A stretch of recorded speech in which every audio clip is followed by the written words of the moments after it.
রাজনীতি থেকে অবসরে যাব সেই হিসাবে আমি ছিলাম। কিন্তু এই আমাদের এলাকার লোকজন, মাগুরা, মোহাম্মদপুর, শালিখা, 4 ইউনিয়ন, এই সমস্ত নেতাকর্মীদের কারণে আমাকে আবার রাজনীতির মাঠে আসতে আমি বাধ্য হয়েছি, আপনাদের ভালোবাসার কারণে। আপনারা হলেন প্রতিটা, আপনারা আসছেন ওয়ার্ডের থেকে, ওয়ার্ডের নেতৃবৃন্দ আছেন, বিএনপির ভোটার আছেন। আপনারা জানেন একসময় যখন মাজেদুল হক সাহেব এখানে ইলেকশন করতেন, আমাদের ভোট ছিল 30,000।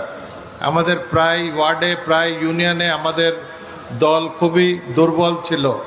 আমরা আপনাদের এই যে এখানে যেসব নেতৃবৃন্দ আছেন, ওইখানে অনেকে আছেন, তাদেরকে নিয়ে আমরা এই দলকে শক্তিশালী করি।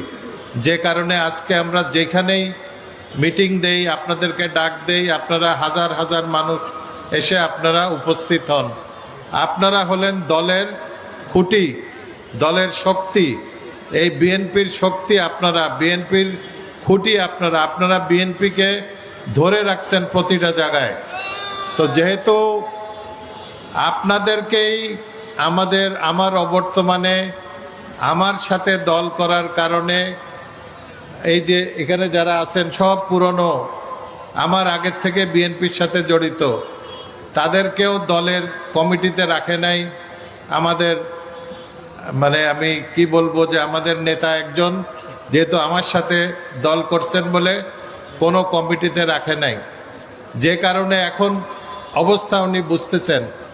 আমাদের 513 জন হলো ওয়ার্ডের সভাপতি, সেক্রেটারি, সাংগঠনিক।